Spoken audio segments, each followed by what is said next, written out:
What is up, guys? Welcome back to the channel. Today we talk about the 1988 horror comedy buddy cop film Dead Heat from Vinegar Syndrome on 4K. Stay tuned.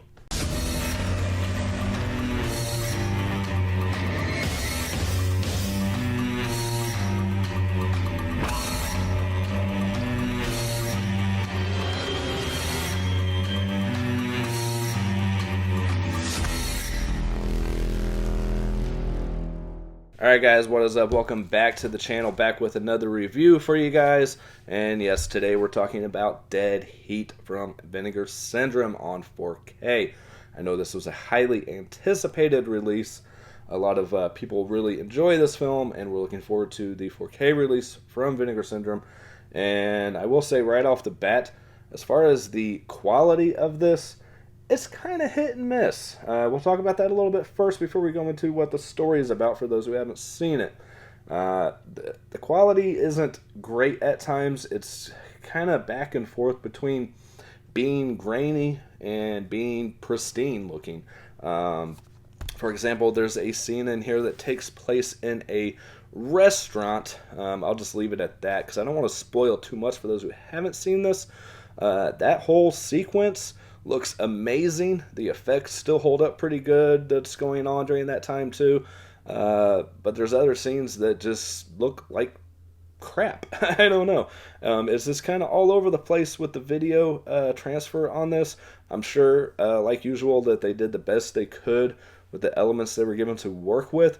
But I was a little let down by the transfer on this. I could be in the minority on that. I haven't seen this movie since like VHS days. I know I've seen the movie and I remember liking the movie, but that's all I really remembered about it and like the basic concept of it. But other than that, I didn't remember a whole lot of the dialogue or anything like that and, exact events.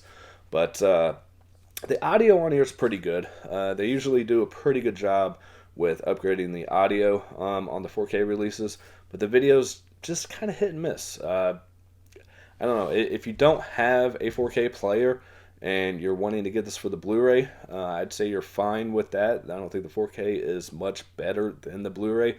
Of course, I had to pop the Blu-ray in for the features, and I couldn't really tell much difference.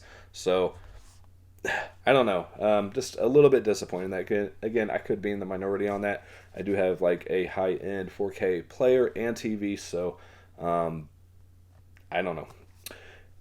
But let's take a look at the packaging here. Slipcover is amazing. Love the slip on this. Here's your spine. And here is the back with the panty shot there. You can't keep a good cop dead, being your tagline. If you hear any background noise, I apologize. Trying to do my videos a little earlier in the day and everyone's still awake because I'm old and I get tired. All right, here's your reverse art. This never happens in the movie, but still cool. And here is your disc art for both the 4K and the Blu-ray. And the reverse is I believe it's the lightning right there. But I went ahead and just went with this one, even though the other side fits the film better. So, all right, before I dive into a little bit of the synopsis of this film, if you guys would take a second to hit that like, hit that subscribe, hit that bell notification, all that good stuff. Drop down the description box. Follow me on all the social media links, the Instagram, Twitter, Letterboxd. I actually reviewed this on Letterboxd before doing this video review. So sometimes you guys can catch my pickups earlier on Instagram and my reviews earlier on Letterboxd if you're interested in that. Patreon's on there, Amazon wishlist, all that good stuff. And appreciate any support you guys are willing to give. Just being a subscriber and in that like is good enough, but if you want to take an extra step, that's cool too. All right, for those who haven't seen this film, I'm not going to do a video in the background just because this is a better known film than a lot of the Vinegar Syndrome releases, so I don't want to get hit with like copyright and have to remove the video sequences and all that, and it takes an extreme amount of time, and to put in all that time and not be able to even show you guys would just be a waste of time. So I'll throw some pictures up, stuff like that for you guys, but I was going to do video just to kind of give video reference of the quality, but I don't have 4K burner either, so doesn't really do any good. All right, so the basic concept of this stars Joe Piscopo and Treat Williams as two cops who are investigating a kind of string of robberies. During one of the robberies, they're trying to figure out why these guys just won't go down after being shot over and over and over by the police. And they're still just standing. They're not trying to take cover or anything. They're just out in the open, getting hit with all these bullets. And what the hell is going on? And they finally get him down, get him back to the morgue, and the coroner says, hey, I've already done an autopsy on these guys. Why are they back alive and robbing banks and shit? And after that, they go to investigate a medical facility after getting some intel that leads them there. Again, I'm going to kind of skim through this pretty quick, guys. I don't want to give too much away for those who have not seen this. Upon entering this medical facility, they come across a machine that reanimates, for lack of better words, brings dead people back to life. And the only catch with this is you're brought back to life, but you're only given X amount of time till your body starts to deteriorate, and you're pretty much left to be like just stew, as they say in the film. I think it was something stew. I can't remember off the top of my head what it was, but during this, I will say that Treat Williams' character, who played Roger. Sorry, I got to look up at the screen there. So he plays Roger. Joe Piscopo's Doug. Roger is succumbs to his demise, and they decide to put him on the machine, and that's your whole kind of pretty much basis of the whole film, is him trying to figure out who is responsible for his death and bring down the bad guys before his time runs out and his reanimated corpse is no longer. During this time, you get a lot of wisecracks from Joe Piscopo's character, which I felt fell really flat. Back in the day, they might have been funny, but watching this today, well, I didn't watch it today, but you know what I mean. In today's times, I didn't find any of his shit funny at all. And regardless of what the director says in an interview with the director on here, which I'll go over the features here at the end, is he thought they worked really well together. I didn't really feel the chemistry between the two, but that's just my own personal opinion. If you guys feel like they worked well together, cool, I'm happy for you. I just didn't feel like they were two cops that have worked together for a really long time and really knew a lot about each other or anything like that. I don't know, it just wasn't there for me. Like I said, I've seen this movie a long time ago on VHS, and I remember that I have seen the film and I liked it back then. Not so much this time around. It was still an enjoyable watch, nothing great. So during all this too, you do have Randy, who works at this facility, who I will say, she was played by Lindsay Frost, is absolutely stunning, just absolutely gorgeous, beautiful.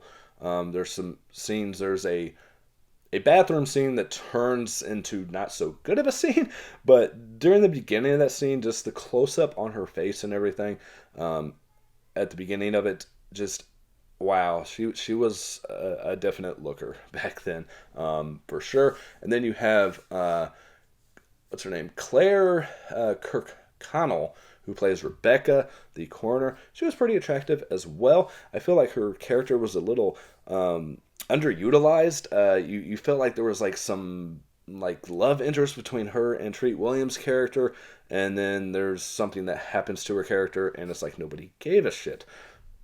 I don't know. That really threw me off. That's probably the thing I didn't like the least in this film, is they just kind of pushed her character aside. I'm not going to say exactly what happens, again, for those who haven't seen the film, but it's like something happens and they just move on. And I don't know. That really bothered me for some reason.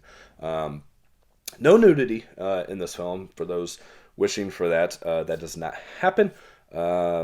You do get Vincent Price in here as well. I'm not going to go into a lot of detail of who he plays or what he's responsible for, but I will say he's not in the movie a lot, but his role is very important. yeah, I started to say lots, but I guess kind of lots of action, lots of gunplay, especially towards the end of the film, and people that are undead. I don't want to call them zombies because they're not really zombies, but just people have died and been brought back to pretty much be like robots and just kill people and do what they're told to do.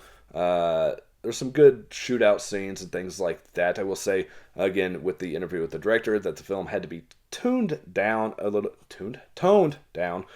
little bit to receive the R rating. So be interesting to see. I don't think there was a different cut on here. It would have been interesting to see an uncut version of this before they had to dial down the violence and stuff a little bit because it wasn't really that extremely gory or anything. The effects hold up pretty good though. The makeup effects on Treat Williams and some other characters looked pretty cool as he was decomposing. Still kind of hold the test of time. So that's definitely a plus. The ending of this is it just kind of ends. There's no like real closure, I guess. Again, I don't want to give too much away, but I wanted to see what happened next. But as far as I know, we didn't get a Dead Heat 2. Maybe they were hoping for a sequel. This is the director's first film as well, but the director of this film, who was Mark Goldblatt. This was his, like I said, directorial debut, but he worked on other films before this, like the original Terminator. What was it? He was mainly an editor at first. He was editor on like Piranha, The Howling, Halloween 2, Rambo: First Blood Part 2, Commando, Predator 2, and then moved on to like Terminator 2: Judgment Day after this, True Lies, Starship Troopers, Pearl Harbor, Bad Company, Bad Boys 2.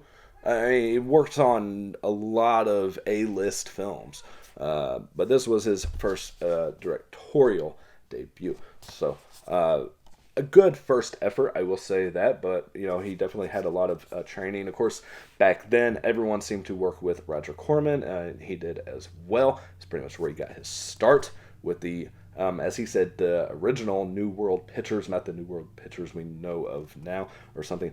I don't know what that really meant, but the story is just them two trying to, take down the bad guys that are responsible for these people being reanimated, things like that. Vincent Price and his little group of older people just, want the dream of living forever, blah, blah, blah. The pretty common storyline of immortality.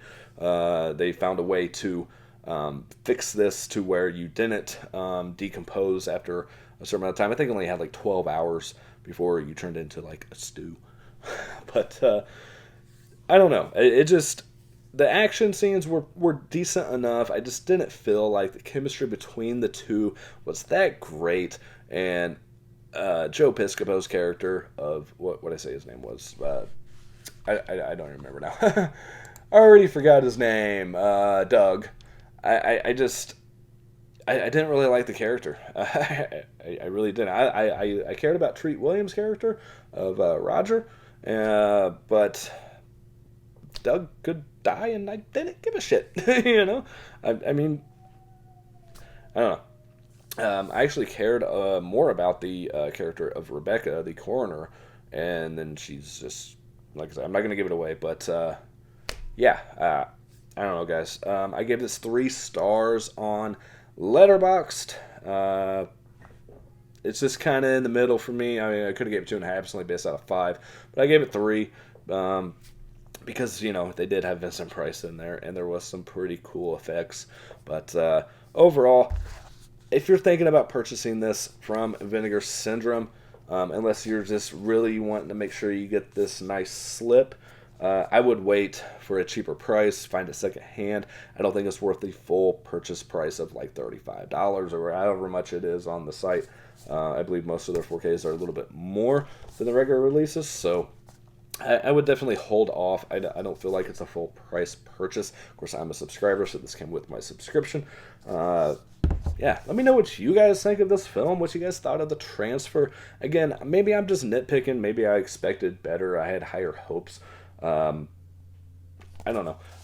As far as features on here, you have a lot of features on here. You have an archival commentary track with director and screenwriter, along with the producers. You have building blocks of movies, a brand new interview with the director, 1,000 Feet of Lightning, a brand new interview with the visual effects artist, Seizing the Opportunity, a brand new interview with second unit director, How to Edit an Editor, a brand new interview with the editor, Happy Accidents Happen, a brand new interview with the composer, Dead and Alive, archival interview with makeup effects artist, Still Gallery, original theatrical trailer, TV spots, deleted scenes, archival EPK featurette, Miffed promotional piece, MIFED, all in caps. I don't know what that means. I did watch a couple of the interviews on here. I did not get a chance to listen to commentary or anything like that. I just have too much other stuff to watch. I try to whenever possible, but I didn't like the movie enough to really sit through it. I'm only going to start doing that with films that I really enjoy. Listen to the commentaries. But from 1988, 84 minutes. It felt a lot longer than that. 185 aspect ratio, DTS stereo sound. Of course, being 4K, it is region free, but it does say region free on here as well, like the ABC thing. So I'm assuming the Blu-ray is as well. But yeah, again, here's your disc. And here's the back with the features and everything that's going to glare like crazy. This is from I believe the 35mm original negative. Yep. And English subtitles, new scan in 4K on the regular Blu-ray. So you do get a 4K scan for that as well. That's why there's not much difference between the Blu-ray and the 4K, because it is a 4K scan. So, alright guys, that is going to about do it. Again, I'm trying to keep my reviews under 20 minutes, and we're way under that this time around. There's just not much to say about this one. Pretty simple storyline. One cop dies, brought back to life. He's got to work with his partner and a couple other people to figure out who the bad guys are and bring them down. And they only have X amount of time to do it in. So, Dead Heat, 1988. Let me know your guys' thoughts. And until next time, guys, peace, love, and happiness to all of you. And I will catch you all later.